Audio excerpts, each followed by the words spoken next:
Hi friends! Have you ever watched an older person decline and said to yourself, I don't want that kind of future?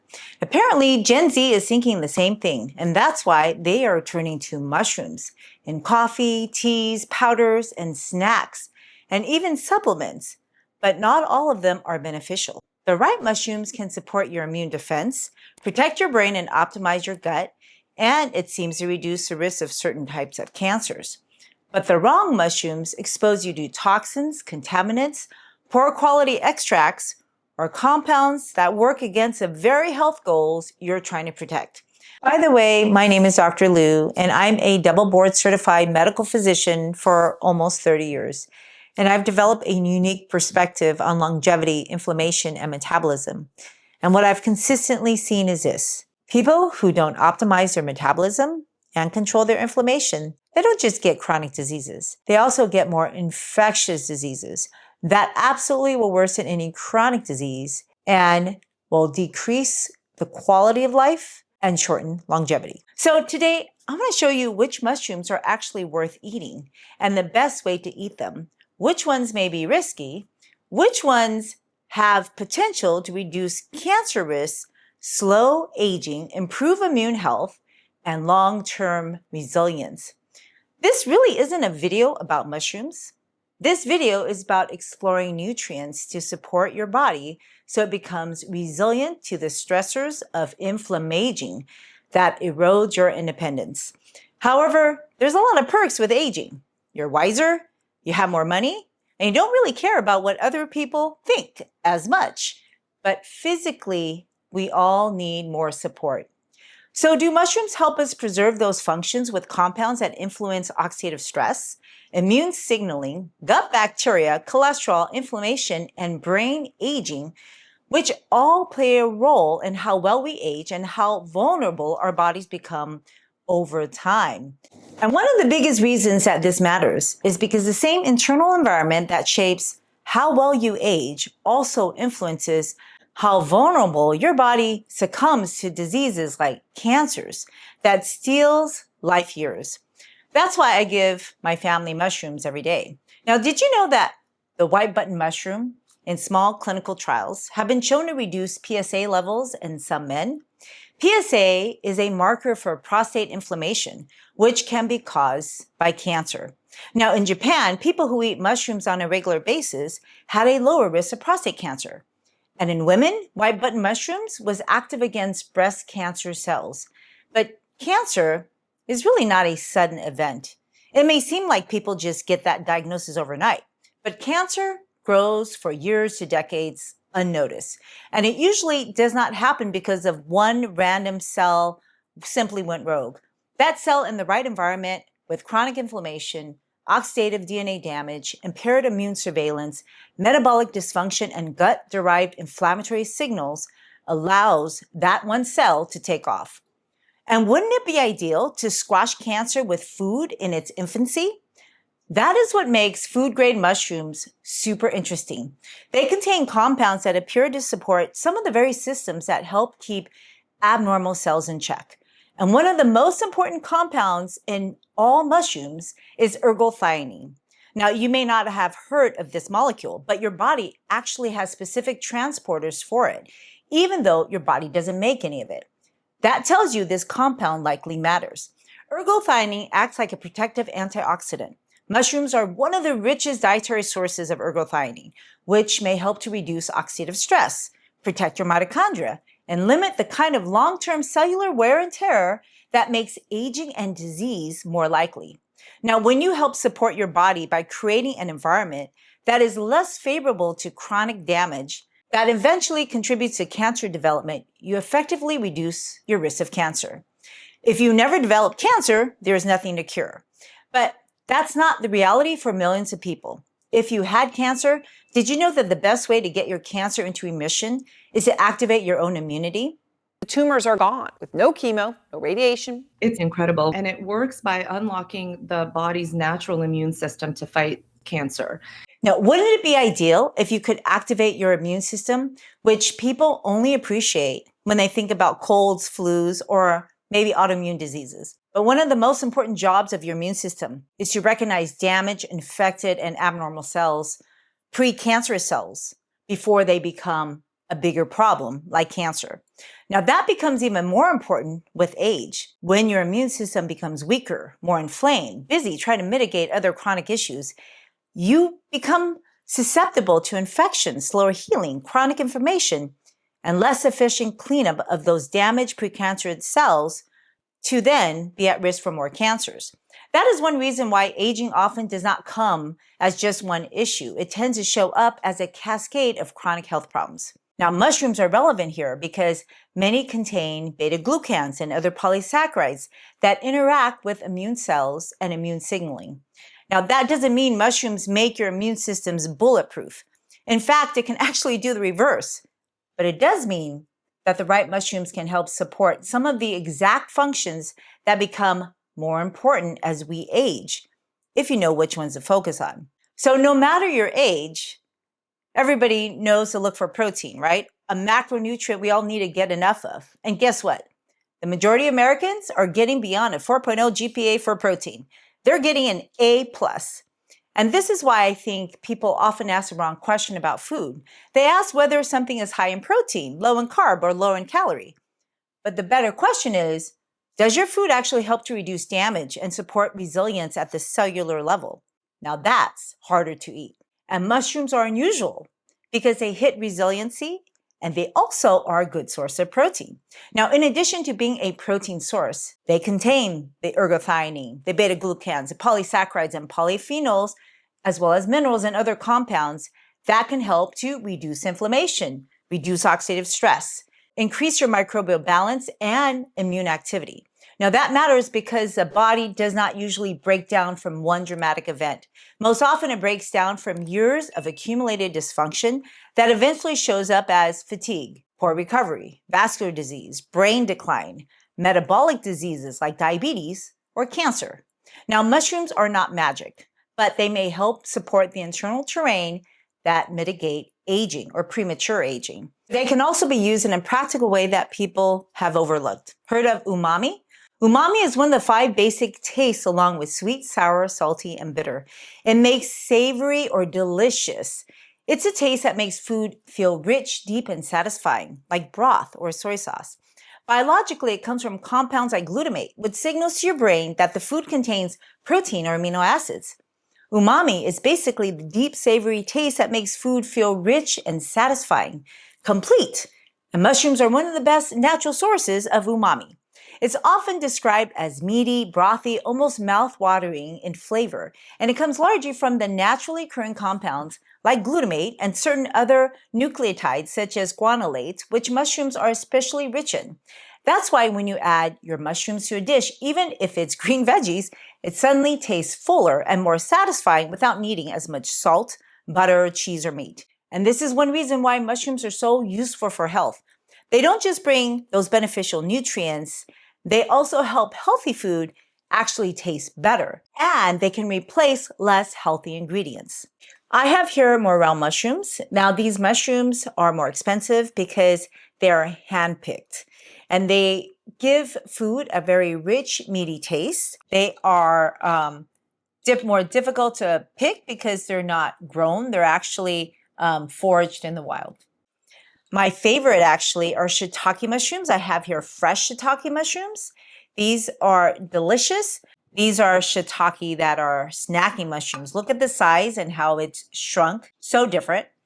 The thing is, these snacking mushrooms often have oil and salt. That's why they're crispy and crunchy. They give a very satisfying crunch, and it has a meaty, hearty taste.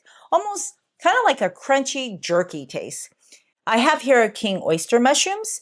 These are actually quite tasty. There's a couple ways to do it. You can actually slice them up or you can strip them. And you can strip them with a fork or you can peel them open like this. It just kind of peels open and you can do it by hand or you can take a fork and strip it up. These are another type of oyster mushrooms. These are delicious as well. You can saute it. Sometimes I put it in noodles. Right here I have a lion's mane that got dried up. I actually bought this. It's beautiful when you first buy it. It's nice and gorgeous white. This one was originally 3 times larger, but it shrunk. It's okay if the mushrooms are dried. They actually concentrate the flavor, and then I can add this, chop it up and add this to different beans or vegetables to season it. This right here is a brown or cremini mushrooms, and we also eat this quite often as well. So there's a whole variety of mushrooms that you can buy from your local supermarket. Now, even my favorite shiitake mushrooms, they actually should be cooked as well. Not only because of taste and digestibility, but because raw undercooked shiitake can trigger a characteristic dermatitis in people due to the lentinin. And the kicker is the rash can appear 2 weeks after you eat them. Now, oyster mushrooms, these right here, they are generally better cooked because they become more digestible. They're more flavorful, although technically it's considered safe to eat raw. If you get your mushrooms dried, they have a stronger umami flavor. And of course, if you cook them better, if you roast it, it concentrates its flavor even more. When people say mushrooms can help make healthier meals easier to stick to, umami is probably a big reason why.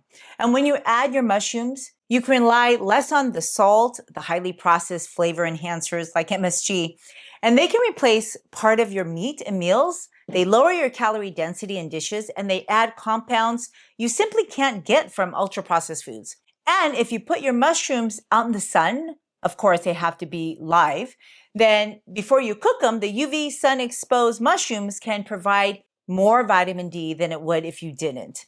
So that means take your mushrooms outside and sun them for about 30 minutes to an hour, and that'll give you more vitamin D, which millions of Americans don't have enough of. Now, if you haven't gotten your vitamin D tested this year, go get them tested. Just a quick note before we continue. I see messages and comments all the time from people who have watched a few of my videos and didn't realize that they weren't subscribed. So if you find value in my videos, can you click the like button and double check that you are subscribed? It's free and it really does help get my message to other people. And if you are subscribed, thank you very much for joining me to change the world. Now, these are the cremini mushrooms. These are the white mushrooms. That's why they look like they're the same shape as the white button mushrooms. And they're also very similar to the portobello mushrooms, and when they grow even bigger. And again, these are lion's mane. This lion's mane has dried up, which will be a great flavor enhancer. So which mushroom is better? You'll be surprised to learn that the white button mushroom, the cremini mushroom, and the portobello mushroom, they're actually all the same species, Agaricus bisporus. They're just at different growth stages, and they are absolutely worth cooking rather than eating raw. And have you noticed them by the salad bar? Well, don't eat them because they're raw. You absolutely have to cook them because cooking reduces the agaricine, which is a naturally occurring compound in the mushrooms that actually is toxic. So agaricine is water soluble. That's why when you throw it in water, or if you throw it in the microwave and it leaches out the water, with it comes the agaricine. You just want to throw that away. And just by doing that, you can significantly reduce the agaricine content. Hence, I really don't understand why mushrooms are served raw at salad bars, or at least the white button mushrooms. And many mushrooms actually have toxins, especially the ones that are grown in your yard. So don't pick those. And here's actually the part where most people ignore, that not all mushroom products are really actually a good idea. So if you're buying supplements, just know that your mushrooms can absorb heavy metals and contaminants from the environment. So sourcing matters. That means the same mushrooms grown in a country with a ton of air pollution, a ton of soil pollution, well, you may want to avoid that when you can. And when it comes to supplements, it's important to do your research. Poor quality supplements, they may contain less of the active components than they actually promise. They may also use a mycelium grown on grain instead of the actual fruiting body. These are all the fruiting bodies that you're seeing right here. And sometimes they contain fillers to dilute the product. And that's not even including the possibility that they may be absorbing a lot of heavy metals from the soil.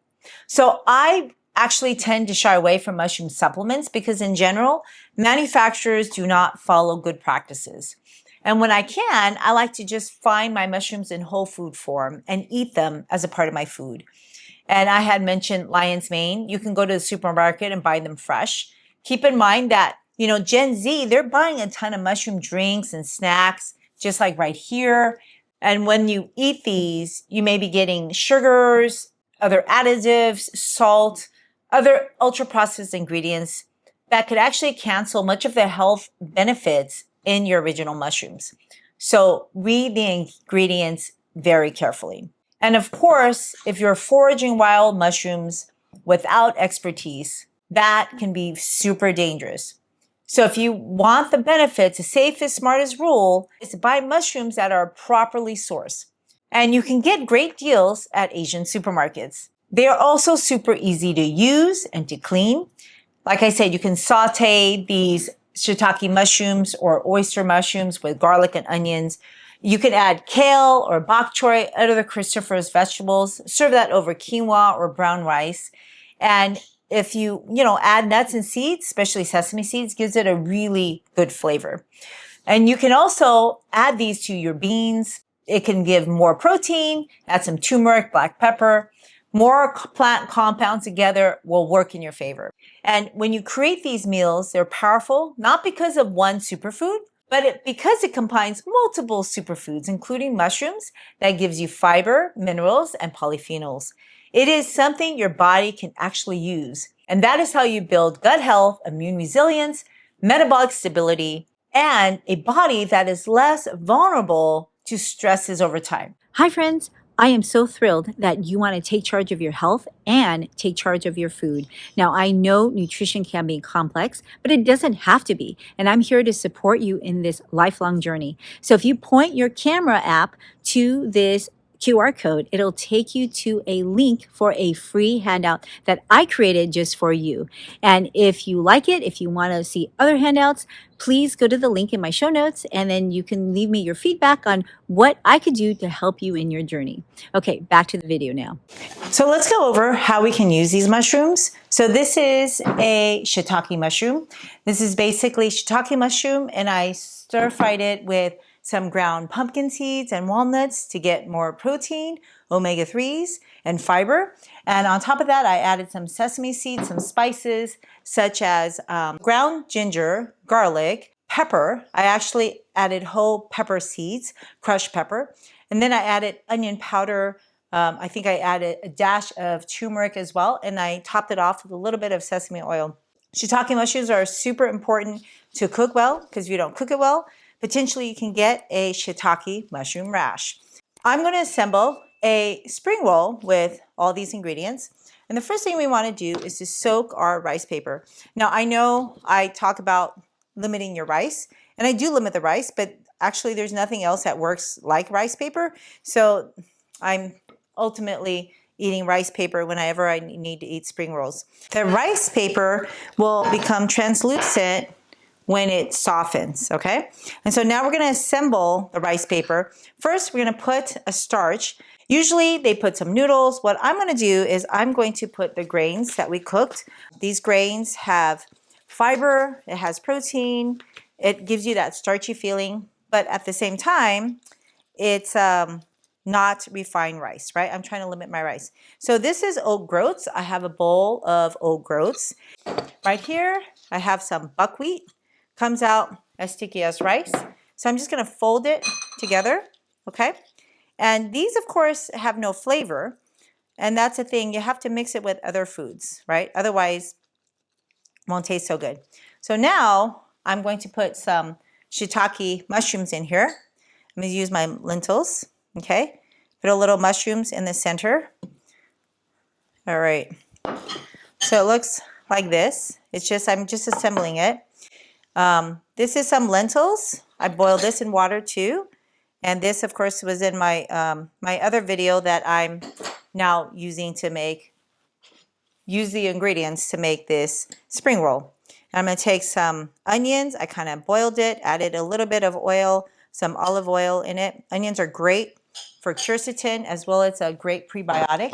All of this tastes pretty bland because I don't have a lot of seasoning, and that's why I'm going to add a sauce. Now, when you add a sauce to it, usually they dip it, but my family, they kind of don't like to dip things, so that I actually I actually assemble it with the sauce. Now the sauce is wet, right? It's a little bit wet. It's that peanut butter sauce that we made. What I did was I boiled down an apple. It was a really old apple that needed to not be eaten fresh because it was just so old. I'm gonna chop some onions. Now, if you use the bottom of the onion, the white part, it's gonna have more heat. So I use the leaves. It's a little bit milder in flavor, okay? So I'm gonna chop it up so it doesn't concentrate its flavor. You can actually choose to not use onions if you don't like the taste, but my family likes the taste of onions, so I'm gonna chop some of this up, sprinkle some onions on top. And then one more thing that I need is actually cucumber to get us crunch, and I forgot about that. Cucumber, as well as I brought a carrot.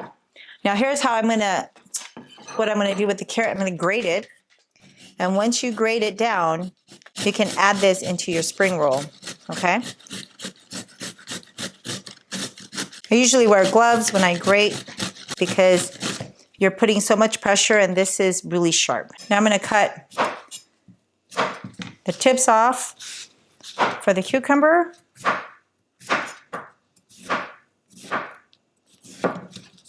And I'm just basically gonna make small cuts in the cucumber. This is kind of thick. I'm just cutting it so then I can make it thinner, okay? Okay, so in the end, each strip looks about this size. So this is how I'm going to do it. I'm going to add some carrots for the beta carotene and the fiber. Add some Persian cucumbers for its nice and crisp taste. Then I'm going to roll up one side. My rice paper wrap is kind of big, but I think it'll work. And then I roll up the other side. You roll up the edge, you just roll it up like a burrito. Okay, and the key is to squish it, right? Okay, that's one big old rice paper spring roll. Oh, the other thing I forgot to put was vegetables. So I'm gonna make one with vegetables in it. I added some oat groats, right? I'm gonna add some buckwheat, just a spoonful. And then I'm actually gonna add some of this sauce on top of this, so season the sauce. And I'm going to put some lentils, shiitake mushrooms with my stir-fry nuts, garlic, and spices. Gonna add some onions, sprinkle some green onions, add some carrots. Then I have put some cucumber, and of course I am going to add, this is red leafy lettuce and arugula. I'm gonna roll this up. So what I'm gonna do first is I'm gonna roll this up. So sometimes what I do to wrap it tight is I wrap that first, and then I squish in the vegetable to make it tight, okay? And then I fold it over, because if you wrap too much, it just doesn't work. Then wrap the vegetables outside, you seem to be able to get more in, right? So that's like a trick that I do. All right, look, I got my vegetables in. It's a pretty big size spring roll, but it's a hearty spring roll. My dad used to make me pretty hearty Chinese egg rolls. He would say it takes too long to make them smaller. So he would make me literally a giant burrito, like a super burrito egg roll. And he said it was a lot easier. And now I agree with him. It is a lot easier when you make the food, giant size as opposed to small, right? Because then you're putting more and more labor. Okay, so that is oat groats, buckwheat flour. Buckwheat, actually not flour, just buckwheat. I'm gonna put some sauce. This is the peanut butter sauce that I use. Okay, I'm gonna put some lentils, onions. I love onions. Every day we eat lots of onions. It's one of the highest sources of quercetin, super important to lower inflammation. Carrots, cucumber, and of course you can't forget the shiitake mushrooms with the nuts. That'll give this dish an umami flavor. And if you want to, you can top it off with more sauce, okay? Or you just dip it as you eat it. That's another way to do it, Okay, so I feel for the edge that is softer. Otherwise, it won't fold. Okay, and then I'm gonna grab a bunch of vegetables because I want my family vegetables.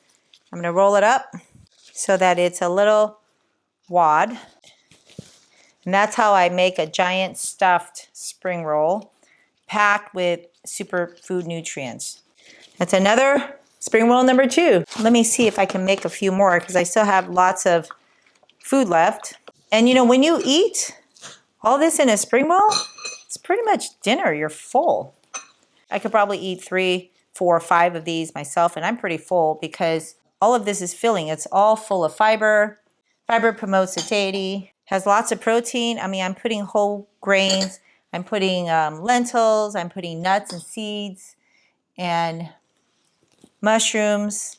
Can't go wrong when you eating whole food. It just makes you pretty full. I'm going to try this again. All right. I literally grab a handful. That's why I'm wearing gloves, right? It's pretty, it's a very tactile cooking adventure, right? You want to squish the leaves as small as possible because they're so bulky. The leaves are just so bulky, but then you're barely eating any leaves. You know, even though you think you're eating a lot, you're really not, right? So the bowl you get at the restaurant is very little vegetables, even though they want you to think that you're getting complete serving. You're not. You're getting like a little tiny taste of it. We should be eating more. I'm going to make room for this spring roll. It can't touch because once it touches, what's going to happen is it'll stick together and then it'll break. Now, some people will take this and air fry it.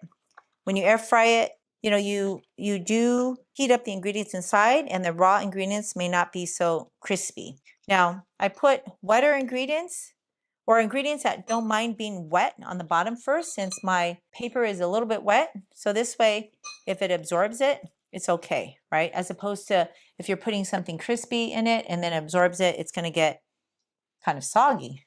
And that's how I determine how I'm assembling the spring roll. All right. And then, well, I'm almost done with my carrot. And I have more cucumbers. All right. And I think, let's see, this is a little bit softer here on this edge. I'm going to get my vegetables ready. See, I use that whole bowl already. I'm going to fold this up. Okay, remember, you do one roll.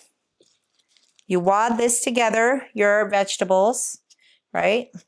And then you you fold in the edges. And then you keep on rolling, keep on rolling, keep on rolling. And voila, this actually looks better than the other ones. It's a little bit longer instead of fatter, right? Okay, be right back.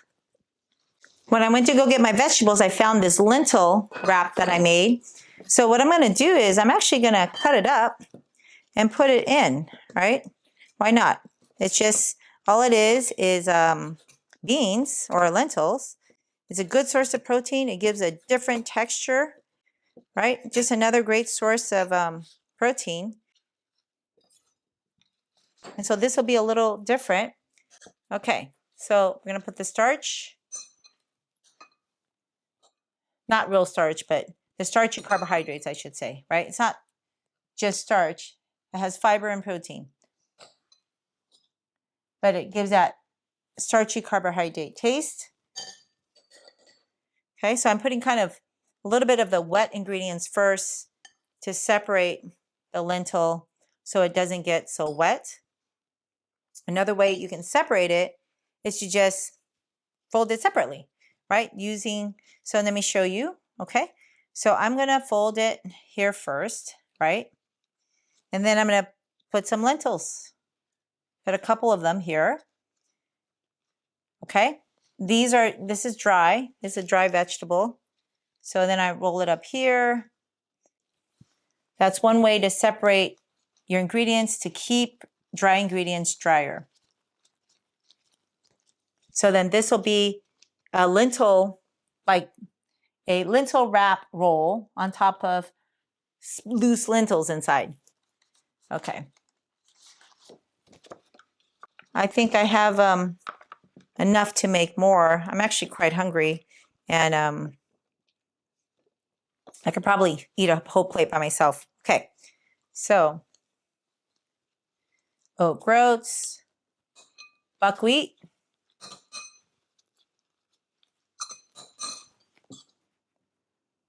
this is onions. I forgot my sauce. Oh, my lentils, I'm almost done. This was a lentils just boiled in water. Sauce makes everything taste better when you have the right sauce. Mushrooms with nuts. Delicious. Tons of ergothioneine. I'm going to put some cucumbers on. Whatever carrots I have left. All right. And then we're going to put some lentils. These are these lentil wraps that I made earlier. Okay, this side of it seems like it's done first. Okay. And I'm going to separate the lentil wraps because they're drier. If it's soggy, it's probably not going to taste as good. All right, now I'm going to roll up my leaves so it's not so bulky. And then squish the edges in first and then continue rolling.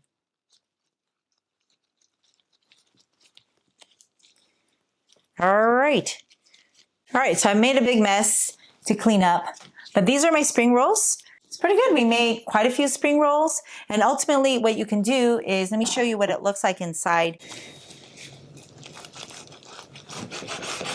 So that you have different layers. You have your grain, you have your mushrooms, you have your veggies.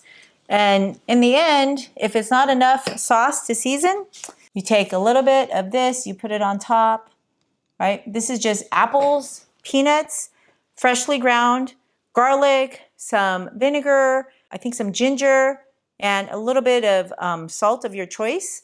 My kids won't eat any sauces that doesn't taste salty. So sometimes I use miso, sometimes I use liquid aminos. Our family doesn't have heart issues or high blood pressure, so I allow my kids a little bit more freedom to use some of these salt to season their food. And so this is delicious, and sometimes I just plate it like this for them, and I put little sauce right here, like so. And if you want to learn how to make that, watch the next video.